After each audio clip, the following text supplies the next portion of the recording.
Today, we're going to discuss firearms, in particular, the FP-45, or what's commonly called the Liberator Pistol. We'll not only look at the development of this pistol, but some rare variants, including the first and the last pistol produced.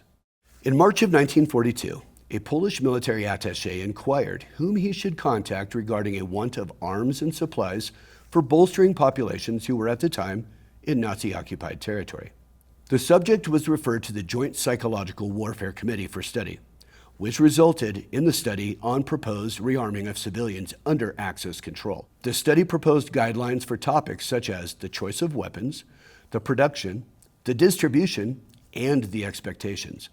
The topic of cost is addressed, where it was suggested that weapons, like the ones being proposed, could be produced at a cost of $1 to $2 each.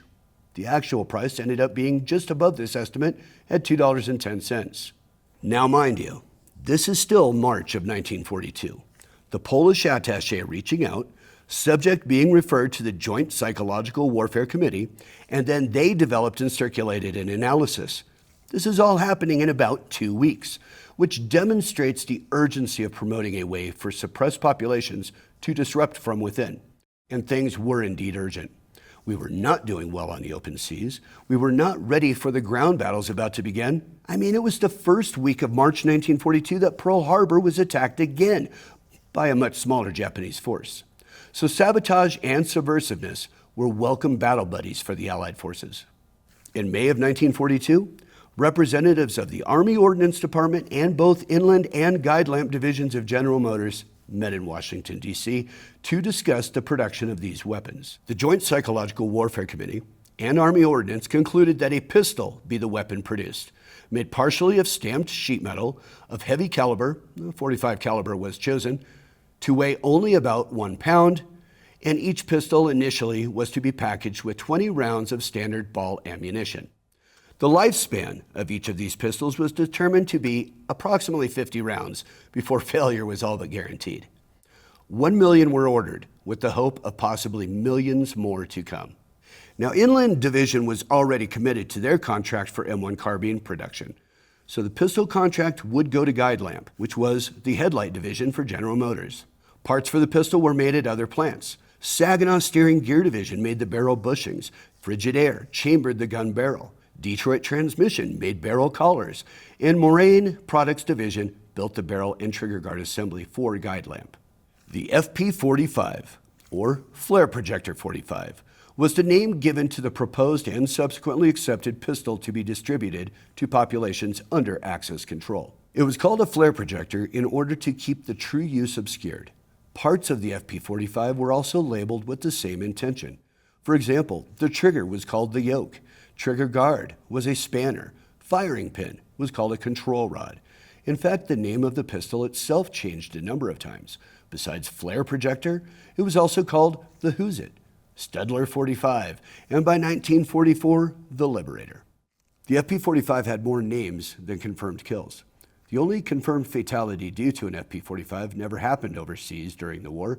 In fact, it happened in Indiana at the Guide Lamp factory, when supervisor and foreman Earl Schmidt accidentally shot himself in the stomach. Earl was taken to the hospital and passed just before 1 a.m. on August 5, 1942. In an attempt to cover up the top-secret nature of the flare projector project, Earl's death was listed as an accidental machinery failure. In fact, the top-secret nature of the flare projector project was so ingrained in these workers that even 50 years later, as historians were attempting to gather the information on the project, there was a call asking anybody who had worked on the assembly line to please come forward with their stories. Every single one of those former employees first contacted Guide Lamp to ask for permission. The FP-45 Liberator Pistol was to be dropped in these waxed cardboard containers. This particular one is unopened. Inside of this box would be 1 pistol, 10 rounds of ammunition, a set of instructions, and your ejector rod. Operation was simple enough. You would take those 10 rounds, put them in the compartment, which is at the bottom of the handle, access your rounds, and load the pistol. We will do so by turning the breech, opening the breech block,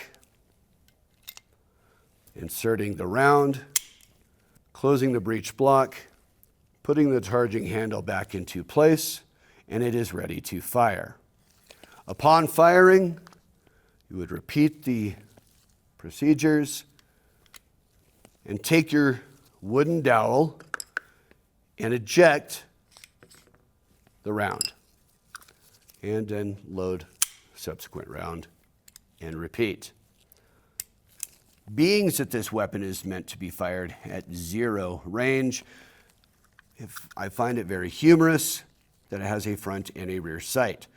But if you look a little closer, the front sight is in fact affixed to the metal that is going to make your trigger guard, and the rear sight is in fact the top of the breech block.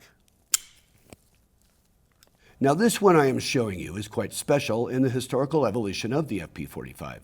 This particular FP-45 is the first pre-production prototype made. This pre-production prototype was made by George W. Hyde. George Hyde was the chief gun designer at Inland General Motors. Hyde was a prolific firearms designer and created other firearms such as the M2 Hyde submachine gun, the Bendix Hyde carbine, and the M3 crease gun. So let's take a little closer look at this prototype FP-45. The stamped steel was kept in place with gas welds. The gas welds are not going to be seen on the final production. What we do find, though, is here in the breech block, that firing pin is misaligned. You will see the indentations made of when that firing pin is hitting off center, right or left of that hole. Now, I'd like to compare the prototype to the first model that went into production. As you can see, most of the features remain the same. The charging or cocking handle has omitted the previous hole. The red oxide is no longer present, and those gas welds have been replaced with spot welding. One similarity that did not change was the misfire problem. The play that is in this cocking handle is still present. Now let's take a look at the solutions for fixing that misfire problem.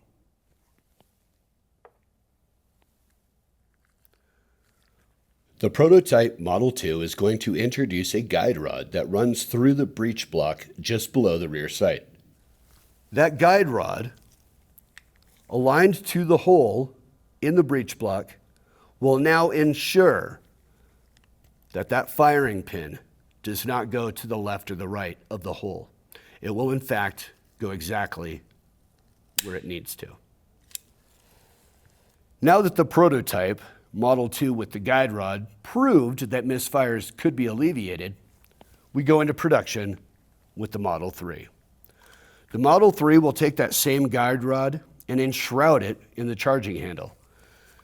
You can see that that will withstand conditions a lot better while also keeping the firing pin in place and able to hit the primer without misfire. There is still a little play to be seen, but this pistol cost under 38 bucks in today's dollars. What do you expect? Now, this next Model 3 FP-45 pistol represents all of the hard work and the technological advances made during the rigorous research and development of the Flare Projector 45. I'm just kidding. This is as basic as any other Model 3 FP-45 pistol, except this is the last Liberator pistol produced, number 1 million. This pistol came off the assembly line in Indiana on August 21st of 1942. With this pistol, the last Liberator ever produced, the Guide Lamp contract for 1 million pistols was completed. It took Guide Lamp less than 12 weeks to produce the 1 million pistols. This massive undertaking involved 300 workers running production and assembly 24 hours a day, 7 days a week. This final pistol was awarded to Army Lieutenant Fred B. Thacker in 1942. How successful was the FP-45? A common story about the Liberator pistol is that they were mass airdropped to resistance fighters in France in order to kill Nazis. Before I briefly discuss the distribution of the FP-45, I want to begin by stating that very few, if any, Liberator pistols ever made it to France. The one place our collective consciousness thinks of when we talk about the Liberator pistol may well have never seen one of these during the war. Most of the 1 million FP-45 pistols never saw any distribution of any kind. Eisenhower almost immediately lowered his want of the 1 million of these pistols by half. Of that 500,000 that were sent to England, 450,000 of them would either be dumped into the Irish Sea or melted down for scrap at the end of the war. The largest distribution of the pistols was in the Pacific Theater. General MacArthur did see some limited potential in their use, especially in the Philippines. Australia received 50,000 pistols, which were distributed to islands like Guadalcanal, New Guinea, and Borneo. India received over 300,000, many of which were taken into China and Burma. At the end of the war, India still had 115,000 of these pistols in inventory, which were unceremoniously dropped into the Indian Ocean. There are many documented locations where FP-45 pistols were sent. Besides where I have already mentioned, there were also countries like Algiers, Sweden, Greece. Many locations are known to have had FP-45 pistols delivered during the war, but France is not one of them. 1945 saw an end to World War II, and what should have been an end to weapons like the FP-45. But that was not to be the case. By the early 1960s, we will find ourselves embroiled in a different part of the world where we will also be asking those civilians to stand up and fight their aggressors. The developed weapon for this purpose will be known as the deer gun, sometimes spelled D-E-E-R, sometimes spelled D-E-A-R. We're not sure why it was called this in CIA paperwork, but that is the name it was given. It's unfathomable to me that somehow we could take an FP-45 developed in 1942 and make it worse by 1960-61. But that's exactly what happened. We've made it slower, we've made it less accurate, and in fact with less firepower. It's now shooting a 9mm out of a 2-inch barrel, half of which is being taken up by the round. Let me demonstrate. You're going to load this weapon by unscrewing the barrel, at which point I will take the 9mm cartridge and put it into the breech end of this barrel. Then I will thread it back in place. It is ready to cock, charge, and prepare to fire.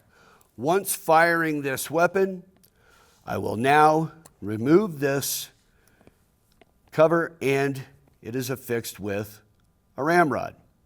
No longer are we going to use those antiquated wooden dowel ramrods given with the FP-45. This is the 60s, baby, and we have high-tech steel. So now we're going to have to unscrew this barrel, take and eject the spent round, load it again if you choose to, and go through the procedure again. Again, much slower and in fact less accurate than the Liberator. If there is a saving grace, it is that it will potentially shoot more than 50 rounds before it self-destructs.